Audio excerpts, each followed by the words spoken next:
Hello, everyone, and welcome to the Idaho State Board of Education GEM Dual Credit Roundtable Series.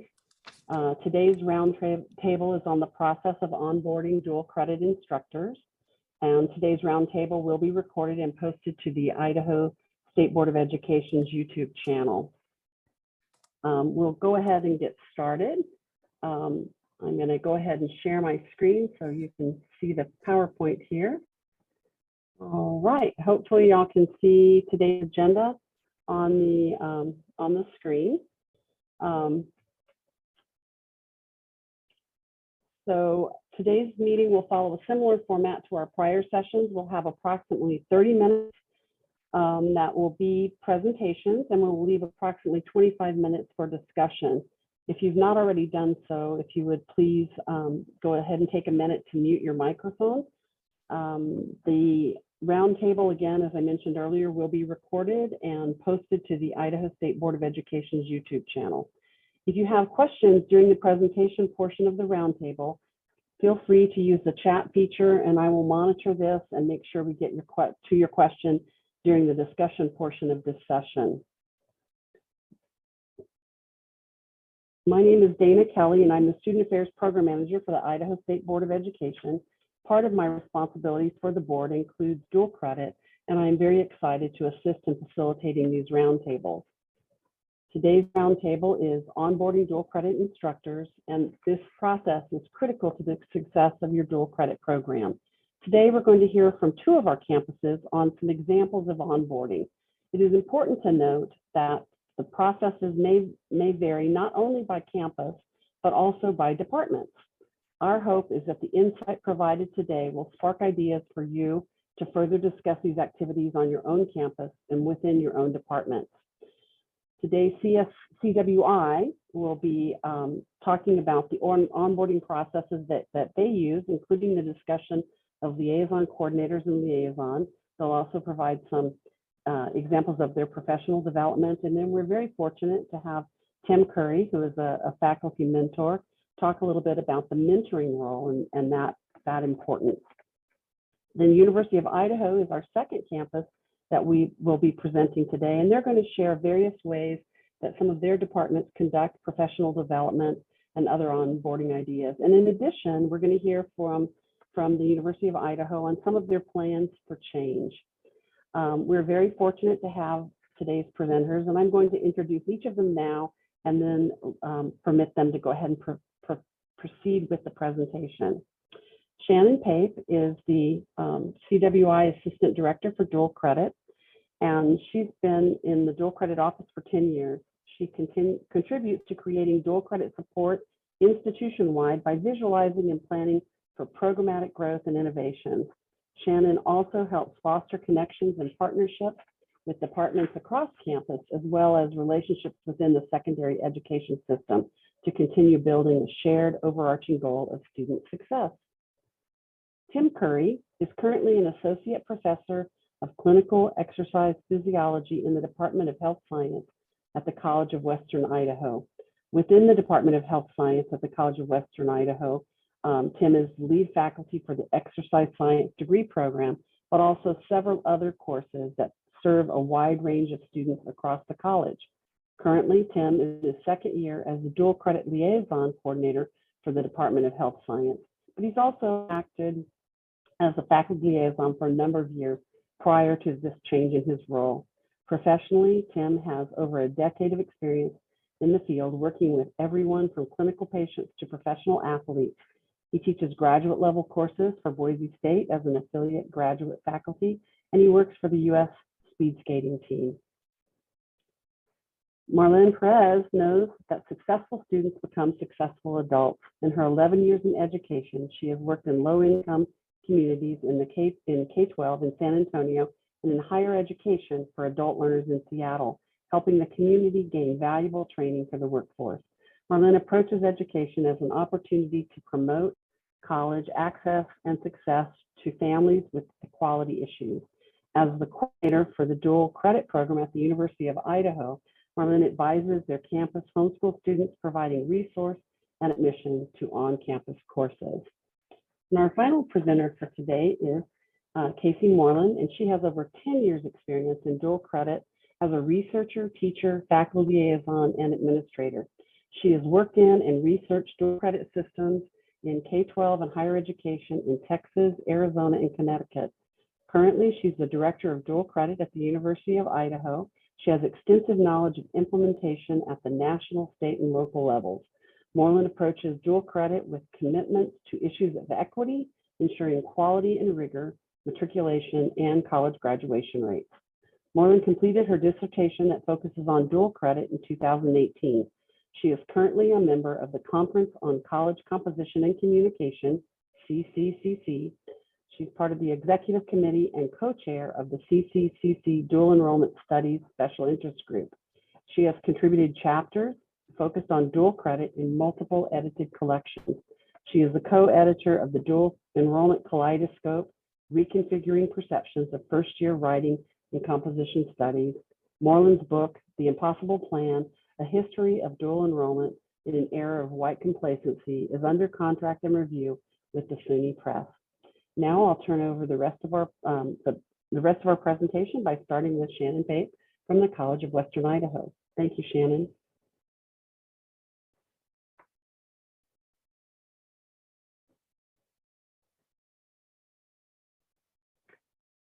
Shannon, I think you're on mute. Thank you.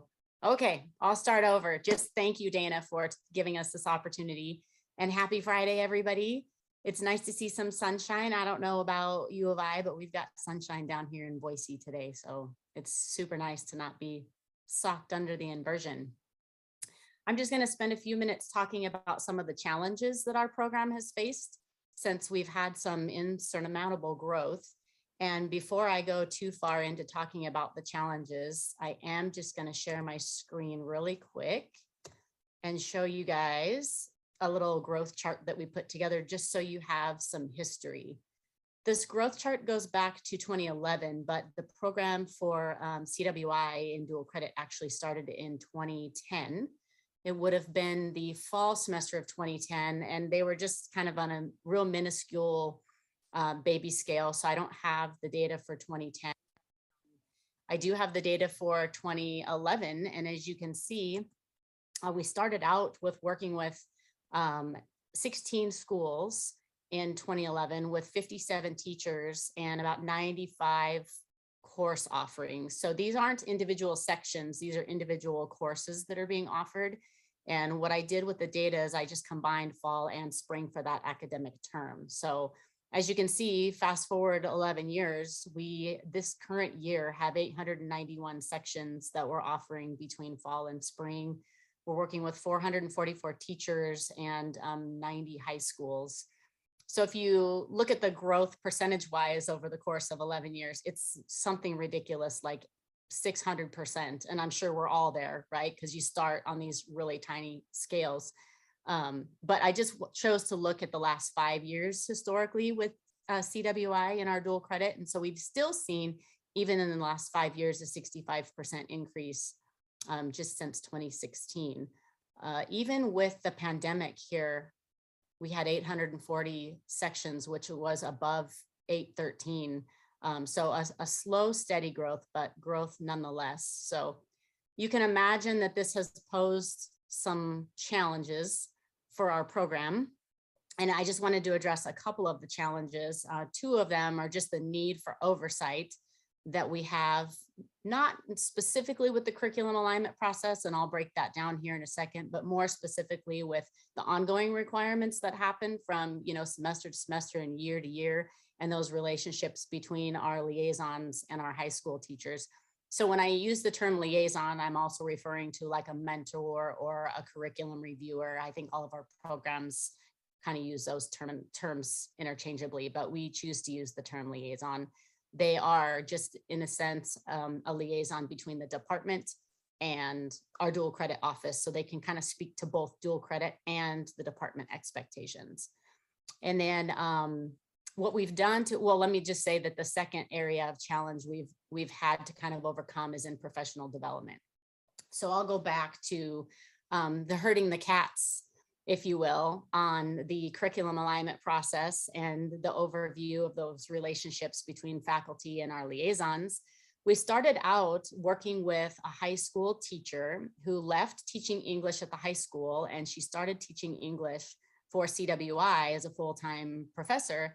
And she was really interested in helping us with the development of dual credit from the ground floor. So it was really helpful to have her as a guide, because she was able to speak exactly to what the high school teachers were teaching and exactly what the college instructors were teaching, and how to kind of facilitate an alignment between both of those. And we're really blessed to have had that opportunity to work with her, because she could just speak from all kinds of different perspectives. Also at this time, when we were developing our curriculum alignment process, Eric Studebaker was our director, and he was kind of had his sights set on NACEP accreditation. And so as we were developing our program, we got to do that with NACEP standards in mind. So it was really wonderful to not have to backtrack and undo a bunch of things. I'm super lucky to just have jumped into this program on the ground floor, where we could start developing some things with some experts in their field. And, then also the NACEP accreditation guidelines that were sort of guiding us along the way. So our curriculum alignment process, because we set it up that way, has just been able to be utilized across disciplines, whether we're, talking about aligning 50 courses or 800 courses. It's worked really well. But where we've needed the additional oversight, like I said, is in communicating those department expectations on a regular basis, grading, norming on a regular basis, and then the outcomes assessments, and just making sure that all these things are being adhered to on a regular basis. So that's where we kind of initiated the position of the liaison coordinator, who was a position that came in discipline specific, just to kind of keep their hands around what was going on with their own liaisons, their own high school teachers within their discipline. So Tim Curry is actually, who's going to be speaking in a few minutes, he actually is one of our liaison coordinators, or the liaison coordinator for exercise health sciences. And so his job is to work with the liaisons to make sure that they are in the know with all the changes that are happening. They understand what the requirements are, what our expectations are, and then he communicates all of that stuff down to the liaisons, and then they can push that information out into the high school teachers. So it's really helped to bridge a gap for us, and has really helped to kind of break these communication challenges down into smaller chunks that have been way more manageable for everybody. And then the second thing that has been a challenge to us has been professional development, which is professional growth. But the professional development has been something that we've been doing on a regular basis within the curriculum alignment process. We meet with our teachers one-on-one during the initial planning meeting, and also during the mid-semester review. And at that time, our individual liaisons are explaining all of the things that are specific to that discipline, to that teacher, but also showing them, for example, we have a Blackboard site where we have individual folders for all of our different disciplines, and our liaison coordinators are constantly putting updated information in those folders, training materials for our high school teachers. But a lot of the high school teachers will overlook emails, or I'm sure you guys have similar problems. So one of the goals for the liaison coordinator is to show them where all of that professional development material resides, build up that material, communicate it out, and then our liaisons, when they're meeting with those teachers face to face, are actually showing them how to utilize those resources. So that's one of the ways that we've been able to combat this big professional development idea that requires lots of space for large gatherings, which CWI does not have right now. We are very limited in space. We do not have room for 400 faculty to gather. And typically when we have, high school faculty there, we're also going to invite their liaisons to come as well.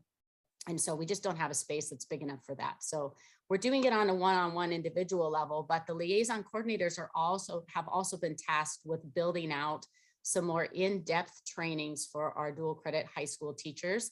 And we are currently in the process of looking at offering CEUs to those high school teachers for participating in those trainings. So we're really excited about that opportunity.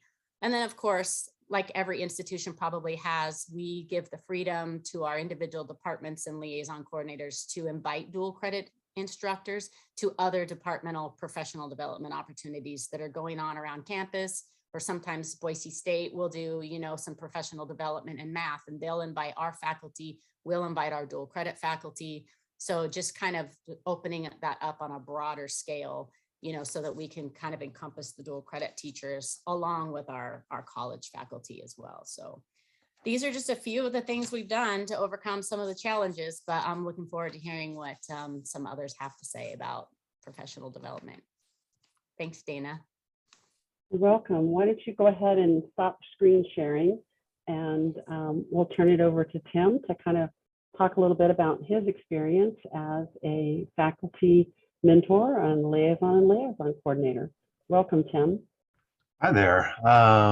Yeah, so to kind of expand off of that, I have the plan today to basically take what you just heard and provide you my personal experience in relation to how we've rolled this out.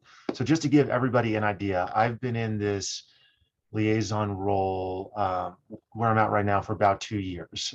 So I think the best place to start is when I walked in, what were the challenges that I saw personally within my department? And you heard actually most of them. We had a question in terms of rigor. Were we meeting the rigor that we expected in our department? We had a question about reliably tracking data. And then we had a question about how do we best support everybody in this process? So not only instructors, but also the faculty who on our side work with them to provide a good course. So just to kind of walk down those things. First one, rigor. This was a big question. And one of the things that we identified very quickly was we had a lack of insight on our end into exactly what was happening in each course. And a part of that was just, frankly, again, we just went and saw we had astronomical growth rate. So the rate that we can adapt, we just hadn't had a chance to actually catch up yet.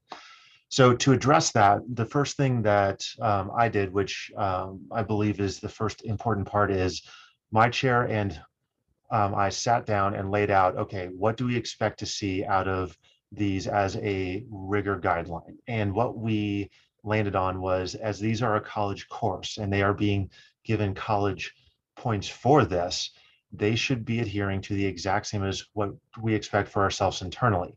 And in this case, we're very fortunate in the way that our department was built, which was whenever we have a course that is shared across many people, we really want to give faculty as much freedom as we can, but have a process in place too that ensures that everyone who goes through that course walks out at the exact same tier. So we have shared things like assignments or projects, exams that are in every course. And then outside of that, they have the freedom to do what they feel like they need to do to meet our objectives for that course. So the first thing was we went and took those and explained that we're going to move over the span of a couple of years to this being a standard for every class. Now, depending on our course, it depended on exactly how much we had to go and pull into place. Some of them were very easy. It was just a very basic change. Some of them were a little bit more involved where we have shared exams that we have to go and deploy at a Blackboard to go and track this properly. So that was a challenge, right? So that was on our first bit, and that assessed what we had to do in terms of our rigor.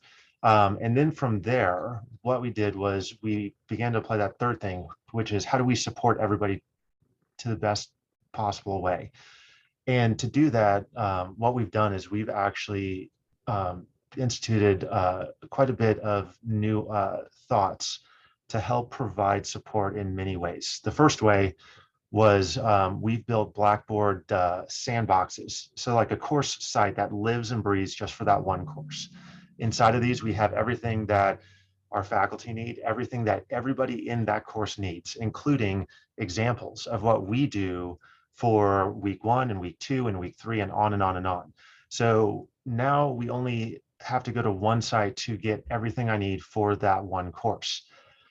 So that was our first part. The second thing that we did was we instituted some new processes inside of our group to try to help ease not only the ability to talk rapidly, but to find help very quickly. A part of this is a program that some of you might know. It's called Slack.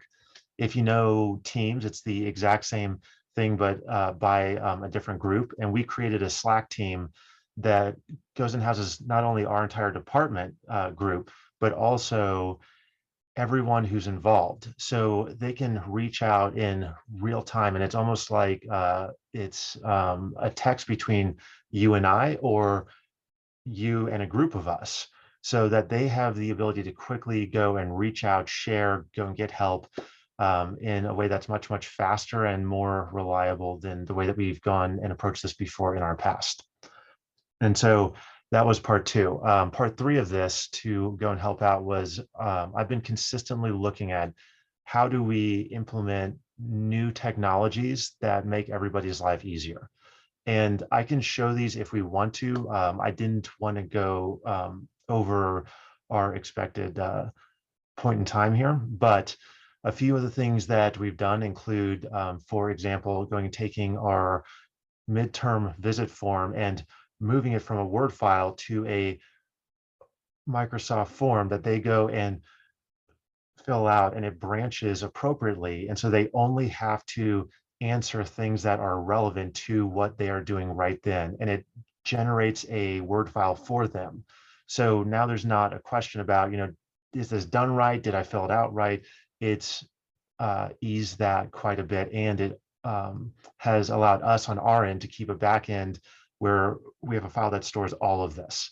So all of these things have helped us kind of increase our rigor of ensuring that what's being done is what we expect. Now, in fairness, I will go and say this as a final point about this. We all know that high school instructors are slightly busy right now, right? I think that's a little bit clear. So we've also made sure that we are flexible within boundaries.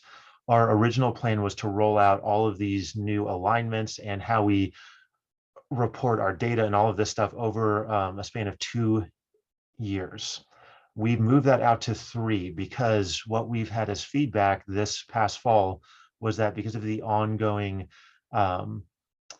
world we're in right now, it's made it busier than what we expected. So we chose to extend that out a bit to allow the best possibility for us to train and to align in the way that we want to. So that's kind of what we've done up till now in a very brief format. And I would like to just go and leave off here with what I'm expecting to do in terms of providing development for our group. And this is actually one that we've been chatting about quite a bit for the last, I'd say, semester or so, roughly. And what I plan to do here is we plan to offer professional development courses that can be used to help with their licensing. Because the feedback we've gotten overwhelmingly is that it's more likely to happen if they can get credit for it. It's the desire that we have that we can go and assist them in more than one way, and that's our goal. So we begin to make a list from those who work for us about what do they feel like they could use help with. And these range from things about how do I use a Blackboard shell to how do I employ certain components of what we teach that are required, but they might not have really experienced before in their past. This is a range from everything from project types to how do I have this discussion and roll out this kind of morality-based part of a course of ours where we have to examine how do we choose what is morally right and wrong, and that is a new component for many of them. So that's our approach right now, and my plan is starting hopefully this upcoming fall is to begin to build these out so that we have these courses that they can go through and get a credit for, which will not only enhance what they can do in the classroom, but also the rigor in line with what we expect, and it goes and helps out for them as well. So that's what I have for you, and I thought I would ensure that we had time for a question or two. And if you want, I can go and share what we have done in terms of like technology, forms, Blackboard, all of that stuff. Let's go ahead and hold the questions till the end so we can make sure our other institution has a chance. And hopefully, Tim, you'll be able to stay on till the discussion part. Yes. And then if you don't mind, if you would post your email or your contact information in the chat so that if representatives from our other campuses want to set some time to go a little bit more in depth, they have a way to contact you. So I would like to turn it over now to our representatives from the University of Idaho. I believe we're starting with Marlene. Marlene? Do you need screen sharing? Hi everyone, there you go. I couldn't see my little icon. So I'm Marlene with the University of Idaho. I am the coordinator. I'm going to mention a few ways we offer professional development. Our departments offer PD a few different ways. They offer through Zoom or collaborating together through a Canvas course, but a few of our departments attend conferences together with their high school teachers. For example, our agriculture department attends the Idaho Agriculture Teachers Association. Languages attends their Idaho Association for Teachers of Languages and Culture. Our communication department goes together to the Northwest Communication Association Conference. And then one that's really popular is our growing computer science and cybersecurity program. Teachers who participate in that program attend a 3-day event at our Coeur d'Alene office and get a tour of our beautiful CDA office, lakefront property. And now for our program director, Casie, she can go into a few new exciting opportunities we have here at the UI. Thanks, Marlene. Marlene has been interim director here at the University of Idaho and has done a wonderful job of ensuring that the faculty get the development that they need and that students are advised. She's done so much. So thanks, Marlene, again, for all you do and for setting me up for this. So yeah, so here at the University of Idaho, we have, we want to make sure that quality and rigor in the curriculum is met. And so in order to do that, we make sure that accreditation standards are met, but also that we allow the experts such as Tim or other faculty members to be the experts in the subject area. And we make sure we're the experts in accreditation, so quality and rigor and ensuring that that happens. And so for each professional development community we do allow the faculty to we give them the flexibility of determining what they think will be best for faculty to be trained and learn more about the curriculum. And so for this specific STEM initiative that we have at the Coeur d'Alene campus, that's been really popular because we've added cybersecurity courses to dual credit, which has been really nice. And but that's essentially, we've developed these professional development communities, and they're called PLCs, so professional learning communities, and the faculty liaisons act as the director, right, or the team that ensures that the high school teachers are getting the information that they need in order to best serve our students. And what we're working on right now, some of the new things that we're working on is for this accreditation. So I think, Leif, you had a question earlier about the master's degree component. So right now for each program or course that's offered in the different colleges, what I do is I make sure that faculty, the high school faculty, are working towards their master's requirements by NACEP, which for us is the equivalent to what our instructors here on campus have. So that's 18 credit hour or graduate credit hours. And in order to ensure that the faculty liaisons are feel as though their instructors have the accreditation requirements that they would like, we are really letting them tell us how we can support them in that initiative. And so some programs are, we're trying to get some things off the ground, such as at Boise State, where if a faculty member, a high school faculty member can get credits with us to meet their accreditation requirements through the graduate program, in lieu of that, we swap teaching. So we have them agree to teach for us once they are done with those credits and earning those credits. And I also want to point out, though, that for different departments, there are different subject areas that can kind of mix and match what courses the high school faculty are taking in order to meet the requirements of the department. So for history, for instance, they really want the high school teachers to have all of their 18 graduate hours in that subject area because it's very specific to history, right? However, we also have other subject areas where the faculty liaisons are comfortable with the high school instructor taking a graduate course in education studies for pedagogy or methodology and implementation of how to work with students in general. So there's a lot of benefit to this. I think that as we move forward in making sure that everyone has their master's degree requirements or their graduate credit hours, it's going to be really important to maintain that flexibility with our faculty liaisons, because like I said, they are the experts. As long as I think everyone is working towards this together. And that's what's really great about Idaho, is that everyone is really, it's a big community of people that really want to support the teachers and put the students at the center, which is the most important thing. And what I'm finding about the state, I've only been here for 2 months, but what I'm finding is that students really are at the center. And then whenever we support our faculty liaisons and then the high school teachers, the students have a better experience. And so that's really the goal here at the University of Idaho, is to support the students and help them, you know, navigate their personal and professional pathways. Thank you, Casie, Marlene, Tim, and Shannon for your overview of your institutions. I wanted to open the discussion here in just a second, but I also wanted to again remind everyone that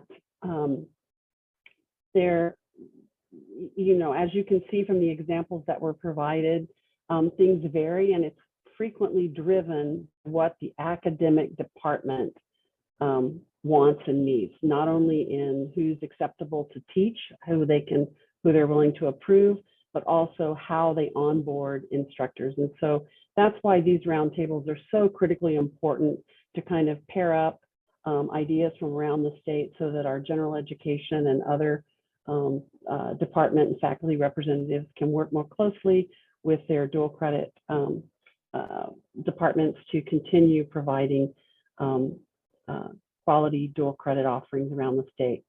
So while we highlight at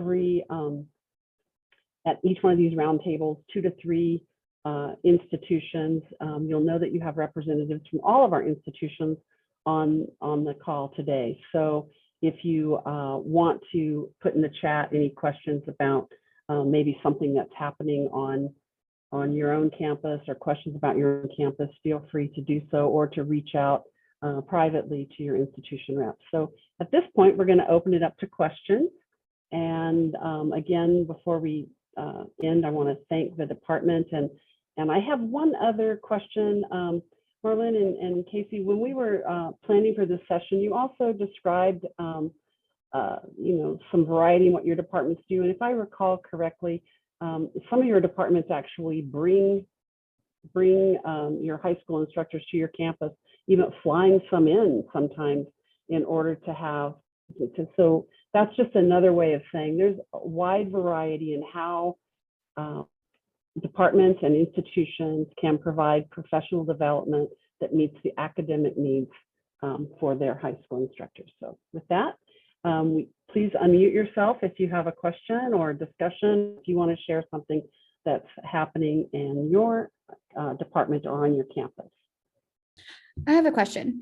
Shannon, maybe you covered this, or Tim, maybe you did, but how often are you having the professional development opportunities for the high school instructors? So how many times per term, or is it once a year? How do you do that? We're no longer getting together in one great big, you know, group. So that's happening on an individual level each time we do the curriculum alignments, which are at the beginning of the term with the teacher, or actually the beginning of when they're offering the course. So now we're in the process of building in some more ongoing professional development that's happening outside of like the midterm check-ins, because midterm check-ins happen once every 2 to 3 years, depending on, you know, pandemic. So So yeah, we're in the process of, and Tim, if you want to kind of chime in there on some additional stuff that we're in the process of putting together. Yeah, the one note I would add for our department is what we've moved to as of this academic year is I have an expectation of my group that they are regularly emailing, phone call, texting, I really don't care, with the people who they work with. So I know that they're at the very least going and chatting multiple times each semester as a minimum, and ideally more than that. And so that's what we have. And part of what I would like to build out, again, are these professional development courses that exist completely online, and so that they can go and take them when they have the time to do so. Mhm. Right. We're doing something similar right now, where we're building out the Canvas shells, and we're recording whenever we do meet, so that they can, they'll watch and then they'll make up that session in some way. I think that COVID has really allowed us to be more flexible in these ways, right? Which has been super nice. Before we had teachers, driving around the state to do their observations, and with the ability to Zoom in or get recordings, I think it's really beneficial for the teacher to be able to watch themselves teach, as well as us to take the time to respond to that. And it takes that, I guess, the awkwardness out of popping into a classroom when you've never met someone in person and then you're observing them. And so I think that that's been really beneficial as well for them. I think the teachers really like that, to have more agency in the process. Tim, this might be a good time if you want to share some of the tools that you referenced in your session. Sure. Shannon, do you have a favorite that we would like to start with? No, not really. I mean, Okay. are you talking about both resources? I mean, I'm thinking check OA in. forms, all of what we've kind of built up and gone and Let's do the OA form, because you didn't spend a whole lot of time talking Yeah. about that one. hold on one second. I have to open this up and I'll do a screen share, so I will need that permission here. So give me 1 second here to get this. All right. I am going to, let's see, here we go. Let's start with this screen. All right, so here we go. All right, one of the big things for me is, in terms of technology use, it should be making our lives easier. So we're very fluid with exactly who we use and for what purpose. So for OA forms, these are our outcome assessment tracking files that the purpose of them is to allow us to have some insight as to how are we doing in each section of our course with meeting our objectives we have.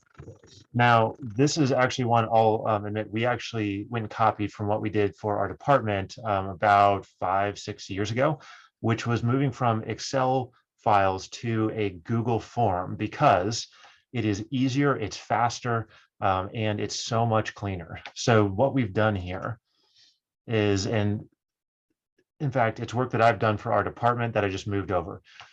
We have a Google form that's built out that we go and give them, and I can do it on my tablet, my smartphone, a computer, whatever. So it's very accessible. And their entire job is this. In fact, I'll go into this view. They just go through and fill it out, and then they're done. That's it. That's the entire thing. What we like about this one is because we sat down and we took time to lay this out, if they have a question, I have a video right here where they can go and click on it and watch it, and it goes and walks them through step by step by step exactly how to get to the data they need to fill this out. And so they're not waiting on us.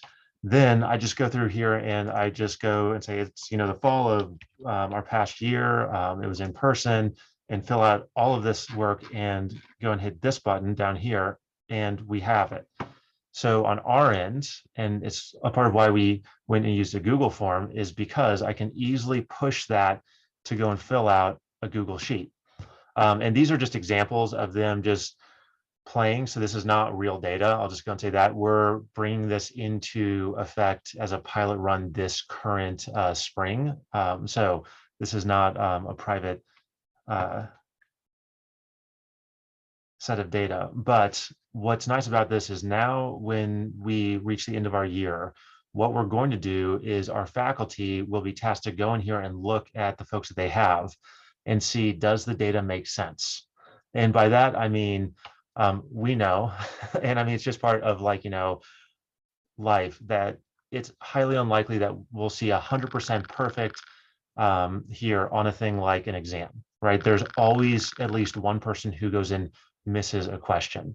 So it's an easy way for us to maybe catch, do we have a person who isn't maybe quite understanding fully what we're trying to do? And again, this is examples. It's not real data for us right now. So this is our OAs, and I'll just go and share this. The reason we did this as a department was prior to this change, as a department, we require that all of our faculty get this turned in by the Thursday after our term is over. Now, prior to these forms, the rate that was actually occurring on time was like 50%. It was not good because it was a pain. After we moved, it's been 100% nearly every single term for nearly 6 years now.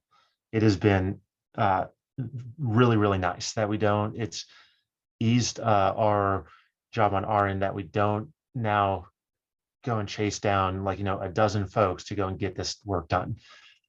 This is also great for us as we begin to review what we need to build out, because it can help us see a little bit better, where might we have a problem or a place that we can support better.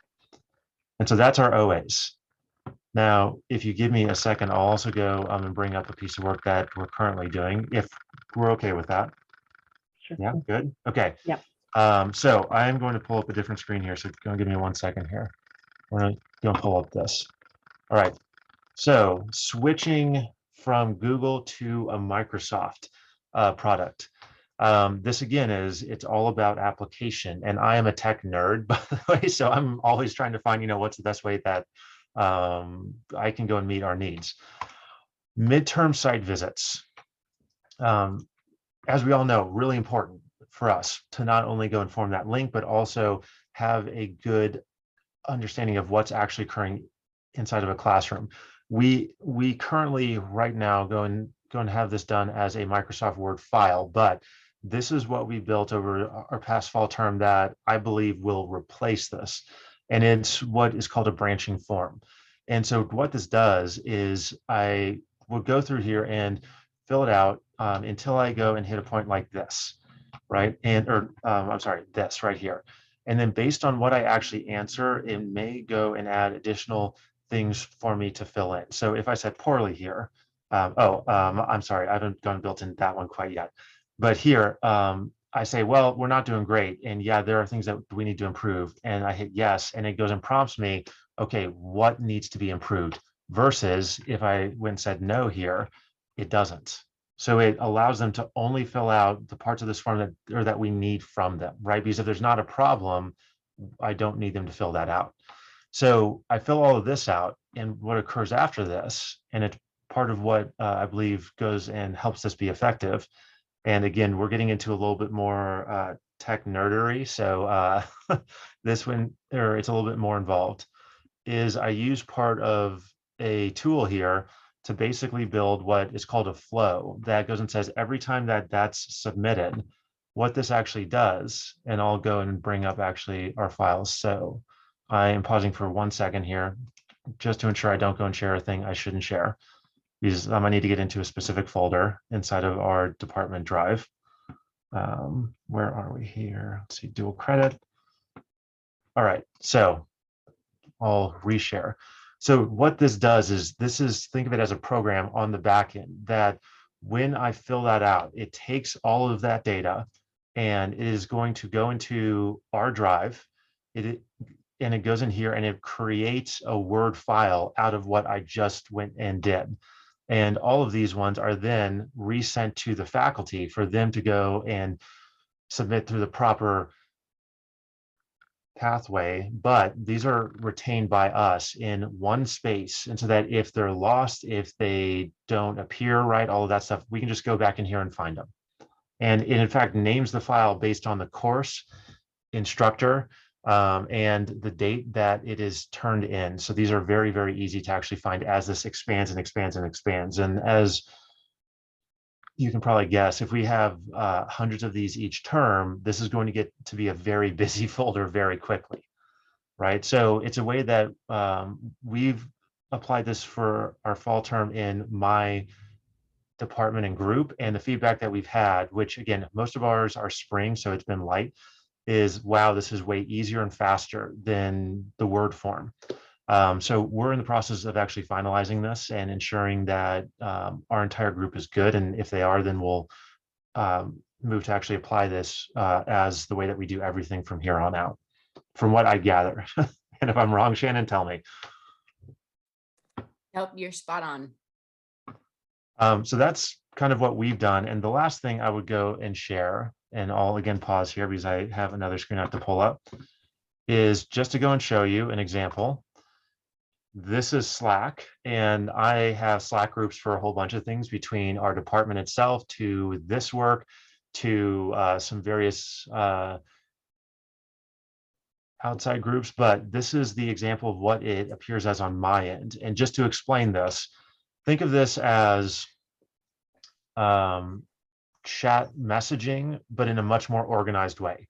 So what we have built out here is these here are kind of general. So they are open to everybody. Above those here are locked ones, which means that I only invite in the people who that's applicable to. So we have for every course a space for just the faculty and for everyone involved in there to go and seek help, to go and post things, post, new ideas, assignments. If they're having a problem with, let's say, one of our papers, to go and say, hey, why is this like, they're all going and failing one spot. Is this a thing that's new, or is this a thing that we should address, or what's occurring?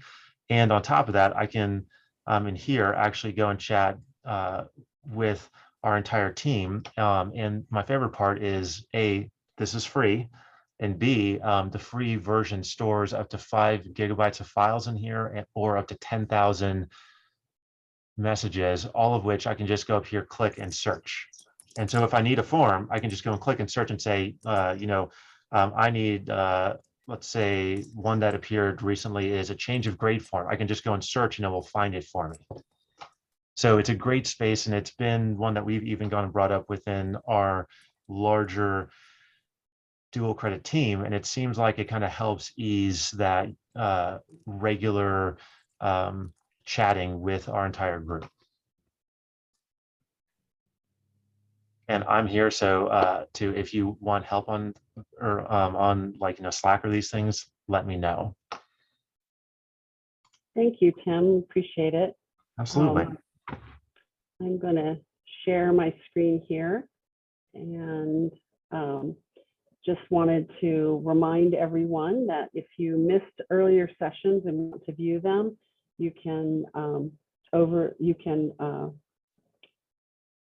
review the prior sessions on the board's YouTube site. We had the first one was in October, and it was an overview of dual credit in Idaho. The second roundtable that we had was in December, and it was board policy and NACEP standards. Today's session will be edited and then uploaded in the near future, and we'll get information out once that has occurred.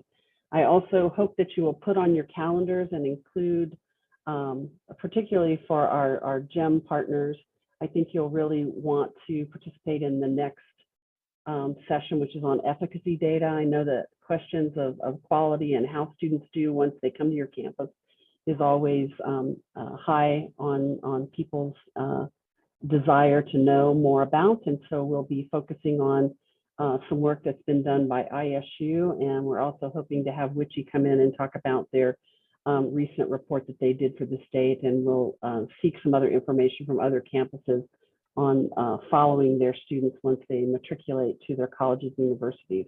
So we hope that you and your colleagues at your institutions will mark that date down and join us. The session will be again at noon Mountain Time, 11 Pacific Time.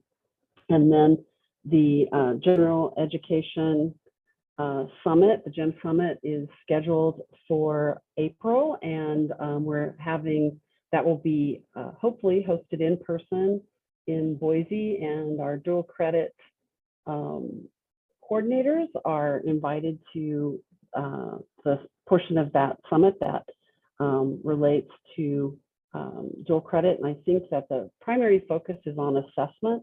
And then the dual credit coordinators from Idaho will be meeting the day following that for their spring meeting as well. We also have been working with some of our partners at the State Department of Education, with IDLA, and also with representatives from our campuses on advising modules that we want to make sure that we get out for students. And so while the date for this advising hasn't been determined yet, we're hoping we can get it done in March. If not, it will probably follow the General Education Summit in April. And again, on behalf of the State Board of Education, we just really appreciate your contributions to our presenters and to your questions from the others, and we value your participation. This started as a request from our general education members wanting to have a broader understanding of dual credit, and it's certainly an opportunity that we see to kind of build relationships and build collaborative efforts on our campuses with our general education and our dual credit communities, and hopefully that you're finding this helpful for you in that way. So I'm going to stop sharing my screen now and open it up for any final questions. I don't know how to, there we go. Finally, thank you, Jonathan, for, I think you probably helped me out there. So anyway, any final questions from anyone that we have? Well, I'll let y'all reclaim a few minutes. And again, I want to thank Shannon, Tim, Marlene, and Casie so very much for your contributions to today's presentation. Your expertise is valued, and we appreciate all the rest of you for attending. And if you have any questions, please feel free to reach out to our presenters, or Jonathan or I would be glad to help you. Again, thank you, everyone. Thanks, Dana.